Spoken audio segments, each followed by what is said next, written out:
Vocês já estamos no clima aqui, ó, romântico de Veneza, né? E começando nossa live, mais um dia. Muitas pessoas aí perguntando sobre a questão do Papa, né? Realmente tivemos um grande presente aí de Deus, porque o Vaticano começa, né, agora a ficar recluso através dessa conclave que vai ficar lá totalmente concentrada nisso, né? E na escolha do novo Papa. Então foi um presente de Deus a gente ter ido no dia certo, né? Deus é bom. E agora nós estamos em Veneza, aproveitando aí esses dias ainda aqui em viagem e também continuando com a palavra de Deus que sempre vem reforçar, né? A nossa vida, a nossa palavra, o que nós fazemos e glorificar o nome do Senhor. E é muito interessante porque muita gente ontem viu alguns vídeos falando do Papa e falando sobre o fim dos tempos. E nós estamos nessa leitura de Apocalipse, né? Bom dia, Belinha.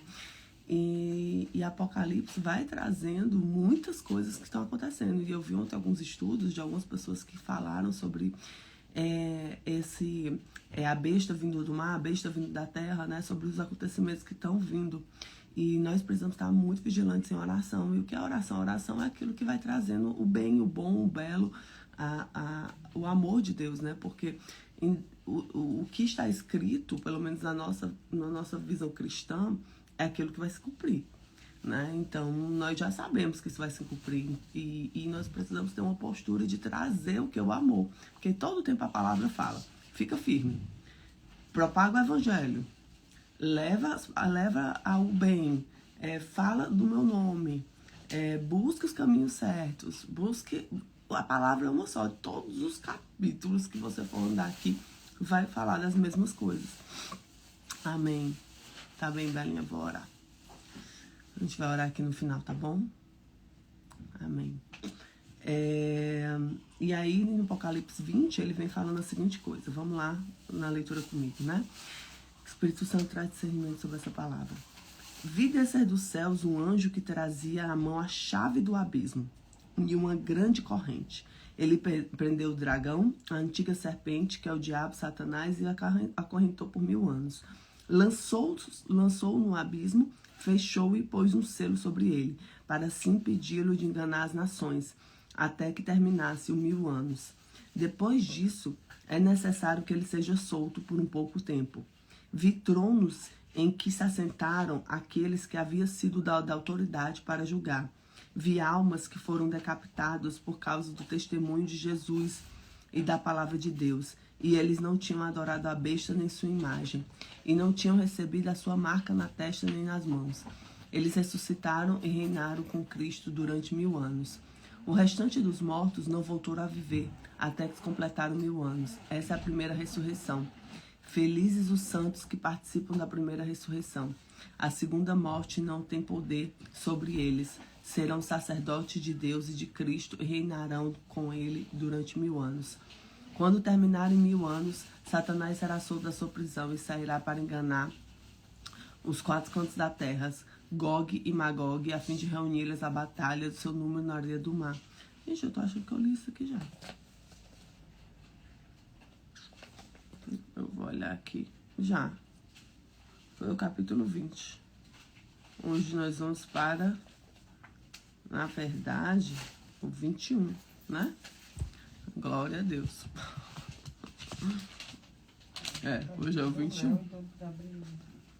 Vamos pro 21, então. Eu vou continuar aqui, tá? Então vi os novos céus e nova terra, pois o primeiro céu e a primeira terra tinham passado, e o mar já não existia. Vi a cidade santa, a Nova Jerusalém, que descia dos céus, da parte de Deus, preparada uma noiva adornada para o seu marido. Ouvi uma forte voz que vinha do trono e dizia: agora o tabernáculo de Deus está com homens, dos quais ele viverá. Eles serão seus povos, o próprio Deus estará com eles e será o seu Deus. Ele enxugará os olhos de toda lágrima. Não haverá morte, nem tristeza, nem choro, nem dor, pois a antiga ordem já passou. Aquele que estava sentado no trono disse: estou fazendo novas todas as coisas. Você tomou posse disso? Estou fazendo novas de todas as coisas. E acrescentou: escreva isto, pois essas palavras são verdadeiras e dignas de confiança. Disse-me ainda: está feito. Eu sou o Alfa, o Ômega, o princípio e o fim. A quem tiver sede darei de beber gratuitamente da fonte da água da vida. O vencedor herdará tudo isso, e eu serei o seu Deus, e ele será o meu filho. Mas os covardes, incrédulos, depravados, os assassinos, os que cometem a imoralidade sexual, os que praticam feitiçaria, idolatrias e todos os mentirosos, o lugar deles será no lago do fogo que arde com enxofre. Esta é a segunda morte. Um dos 7 anjos que tinha as 7 taças cheias das últimas 7 pragas aproximou-se e me disse: venha, eu lhe mostrarei a noiva, a esposa do Cordeiro. E ele me levou ao Espírito a um grande e alto monte e mostrou-me a cidade santa de Jerusalém, que descia do céu da parte de Deus. Ela resplandecia como a glória de Deus, e o seu brilho era como uma joia preciosa, como jaspis, clara como cristal. Tinha um grande e alto muro, 12 portas e 12 anjos junto às portas. Nas portas estavam escritos o nome das 12 tribos de Israel. E havia 3 portas ao oriente, 3 ao norte, 3 ao sul, 3 ao ocidente. O muro da cidade já tinha 12 fundamentos, e neles estava o nome dos 12 apóstolos do Cordeiro. O anjo que falava comigo tinha como medida a vara feita de ouro para medir a cidade, as suas portas e seus muros. A cidade era quadrangular, de comprimento e larguras iguais. E ele mediu a cidade com a vara, tinha 2.200 quilômetros de comprimento, largura e altura eram iguais em comprimento. Ele mediu o muro, deu 75 metros de espessura, segundo a medida humana que o anjo estava usando. O muro era feito de jaspe, a cidade era de ouro puro, semelhante a vidro puro. Os fundamentos dos muros eram ornamentados com toda sorte de pedras preciosas. O primeiro fundamento era ornamentado com jaspe, o segundo com safira, o terceiro com calcedônia, o quarto com esmeralda, o quinto com sardônio, o sexto com sárdio, o sétimo com crisólio, o oitavo com berilo, o nono com topázio, o 10º com crisópraso, o 10º com jacinto, o 12º com ametista. As 12 portas eram 12 pérolas, e cada porta era feita uma única pérola. A rua principal da cidade era ouro puro, como vidro transparente. Não vi um templo algum na cidade, pois o Senhor Deus Todo-Poderoso e o Cordeiro são o seu templo. A cidade não precisa de sol nem de lua para brilhar sobre ela, pois a glória de Deus a ilumina e o Cordeiro é a sua candeia. As nações andarão em a sua luz e os reis lhe darão a glória. Suas portas jamais fecharão, pois ali não haverá noites. A glória e a honra das nações lhe serão trazidas. Nela jamais entrará algo impuro, nem ninguém que pratique o que é vergonhoso ou enganoso, mas unicamente aqueles cujos nomes estão escritos no livro da vida do Cordeiro. Então, no capítulo 21 de Apocalipse, ele inaugura um céu novo, uma nova terra, um clímax na história da redenção e a união eterna entre Deus e os redimidos, aqueles que realmente estavam na busca do Senhor.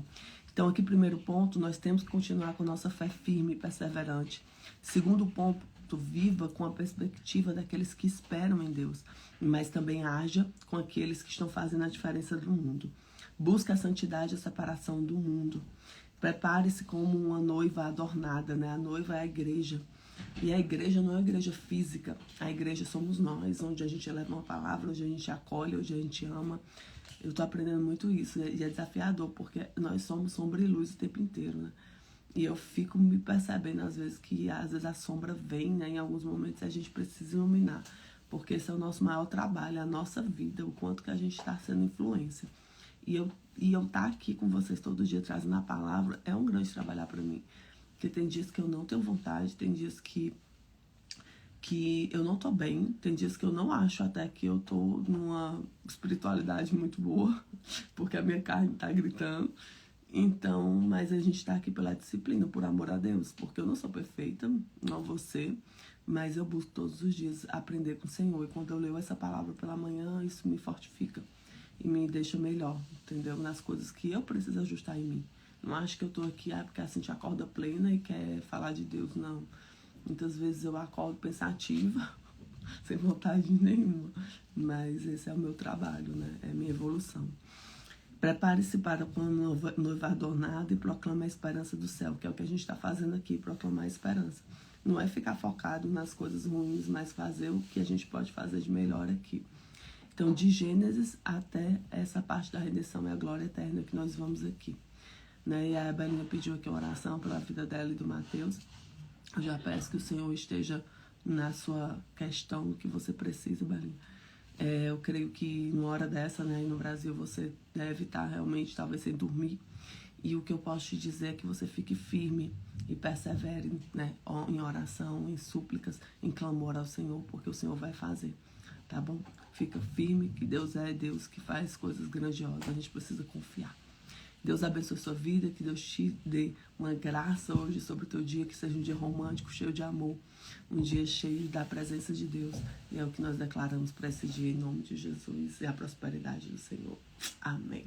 Fica com Jesus.